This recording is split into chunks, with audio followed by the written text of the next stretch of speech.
जंगल की भाषा समझने वाला लड़का। एक समय की बात है, देहात के बीचों बीच एक छोटा सा गांव था जिसका नाम था सुनहरीपुर। बड़े शहरों के नक्शों पर उसका कोई नामो निशान नहीं था, लेकिन वहां के लोगों के लिए वही उनकी पूरी दुनिया था।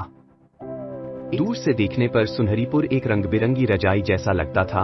हरी हरी खेतों पर भूरे रास्तों की सिलाई और लाल टाइलों वाली छोटी छोटी छतों के घर, जैसे किसी ने रंगों की बूंदें बिखेर दी हों।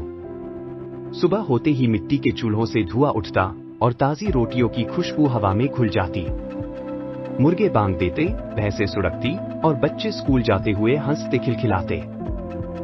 गांव के आखिरी छोर पर घरों की पंक्ति से परे एक छोटा सा मिट्टी का घर था। उसकी छत सूखी घास से बनी थी और आंगन में एक नीम का पेड़ था जिसकी छाव पूरे आंगन को ढक लेती थी। यही घर था सोका, 10 साल का एक जिज्ञासु लड़का जिसका दिल आसमान जितना खुला था। सो न तो गांव का सबसे लंबा लड़का था, न ही सबसे ताकतवर। उसकी धूप में तपी हुई सावली त्वचा, छोटे और थोड़े बिखरे बाल और ऐसी चमकदार आंखें थीं जो जैसे सूरज की रोशनी को अपने भीतर कैद कर लेती हो।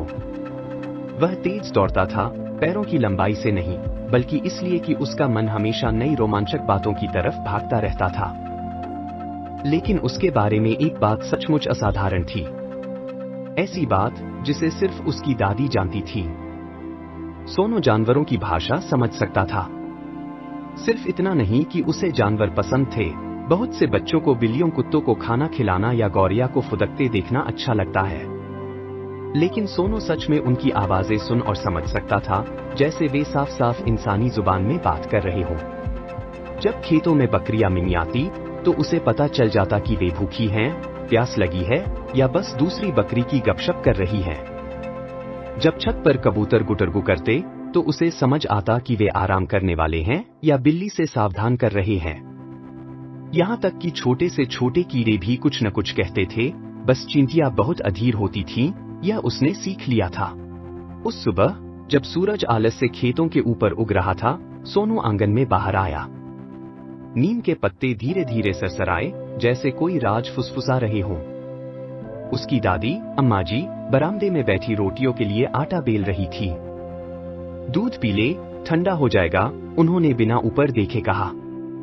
सोनू ने मेज से मिट्टी का प्याला उठाया, लेकिन पीने से पहले ही उसे आंगन के कोने से तेज माँ की आवाज सुनाई दी। वह थी भोली, उनके घर की बकरी, बर्फ जैसी सफेद, लटकते कानों वाली और आंखों में शरारत लिए हुए। क्या हुआ भोली? सोनू ने धीमे से पूछा। आज रस्सी मेरे गले में बहुत कस गई है, भोली ने शिकायत की, और मुझे नीम के कुछ ताजा पत्ते भी चाहिए। सोनू मुस्कुराया। उसने रस्सी ढीली की और कुछ हरे पत्ते तोड़कर भोली को दे दिए। लो, अब ठीक है? हम, भोली चबाते हुए बोली, काफी बेहतर। वैसे मुर्गियां फिर झगड़ रही हैं। जरा देख तो आ। सोनू मुर्गियों के दड़बे में पहुंचा, जहां 2 मुर्गियां पंख फड़फड़ा रही थी। ये मेरा घोंसला छीनने की कोशिश कर रही है, पहली मुर्गी ने चीखते हुए कहा। मैं तो बस थोड़ा बैठने आई थी, दूसरी ने सफाई दी। सोनू ने गहरी सांस ली। अच्छा, तुम अपने घोंसले में जाओ। और तुम उस पर चोंच मत मारो, नहीं तो अम्मा जी से कह दूंगा कि तुमने समय बर्बाद किया। मुर्गियां बड़बड़ाई, लेकिन मान गई। जानवरों को शांत कराने के बाद सोनू ने अपना दूध खत्म किया और अम्मा जी के पास आकर बैठ गया। अम्मा जी, उसने फुसफुसाकर कहा, भोली कह रही थी कि आज रस्सी उसके गले में बहुत कस गई थी। अम्मा जी हंस पड़ी, हाथ अब भी आटा बेलते हुए। जानवरों का ख्याल रखना चाहिए सोनू, वे तुम पर भरोसा करते हैं। उनकी आंखें, जिनके किनारों पर झुर्रियां थीं, गर्व से चमक उठीं। वह अकेली थीं जो सोनू का यह राज जानती थी। एक गर्मी की शाम नीम के पेड़ के नीचे बैठकर सोनू ने उन्हें बताया था।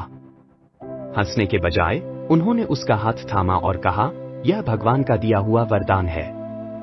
कोई पेड़ों से बात करता है, कोई हवा के मिजाज को महसूस करता है, और तुम, मेरे बेटे, जानवरों की आवाज सुन सकते हो। इसका सही इस्तेमाल करना हमेशा भलाई के लिए। सुनहरीपुर के खेतों के पार एक चौड़ा सा जंगल फैला था। ज्यादातर गांव वाले उसे बड़ा जंगल कहते थे, लेकिन जानवरों के लिए वह बस उनका घर था। सोनू हमेशा से उसके बारे में जिज्ञासु था। उसने कई बार देखा था कि कैसे बंदर किनारे के पेड़ों पर झूलते हैं और कभी कभी शाम को हाथी की गहरी आवाज आसमान में गड़गड़ाहट की तरह गूंजती थी।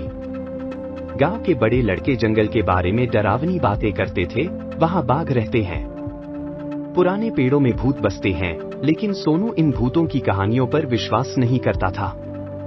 वह मानता था कि जंगल जिंदा है, देख रहा है, सुन रहा है और शायद किसी दिन उसे बुलाएगा। वह दिन जितना सोनू सोच रहा था उससे ज्यादा करीब था। सुबह का सूरज अभी अभी शांत गांव के ऊपर उगा था जब एक हल्की सी धुंध ने खेतों को अपनी बाहों में समेट लिया।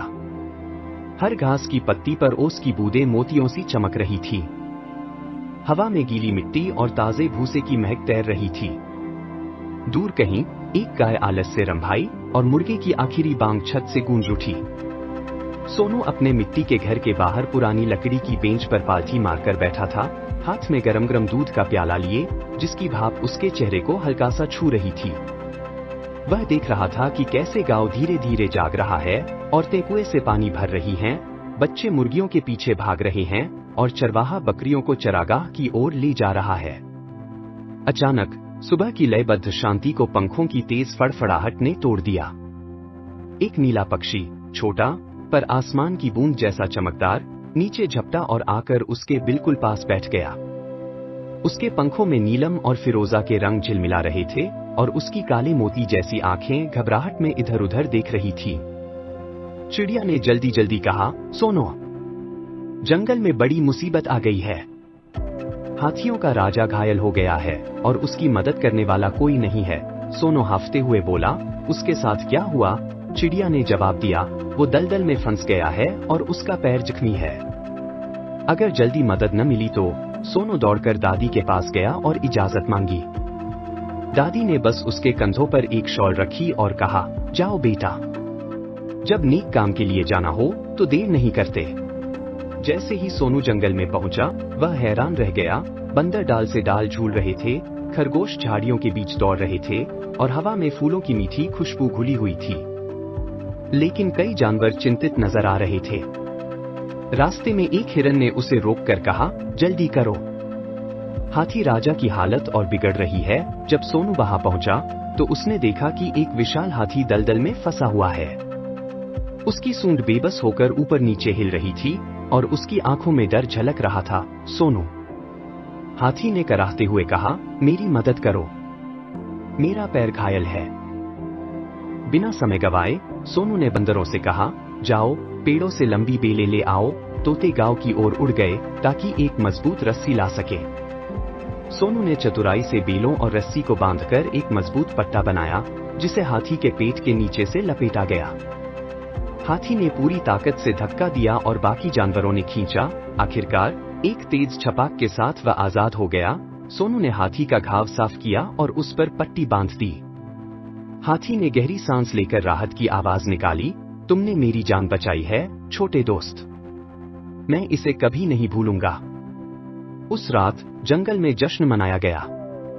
मोर नाचे, बंदरों ने मजेदार बातें की और हाथी ने सोनू को आशीर्वाद दिया, तुम सिर्फ अपने गांव के ही नहीं बल्कि इस जंगल के भी रक्षक हो। सोनू ने वादा किया, जब भी आपको मेरी जरूरत होगी मैं आऊंगा। सोनू अपने गांव लौट आया, लेकिन अब उसका दिल जंगल से जुड़ चुका था। वह जानता था कि जंगल का हर पेड़ और हर जीव अपनी एक अलग कहानी रखता है और अब वह भी उस कहानी का हिस्सा बन चुका था। उस दिन से गांव और जंगल के बीच एक अदृश्य दोस्ती का पुल बन गया और उसकी चाबी सोनू के पास थी।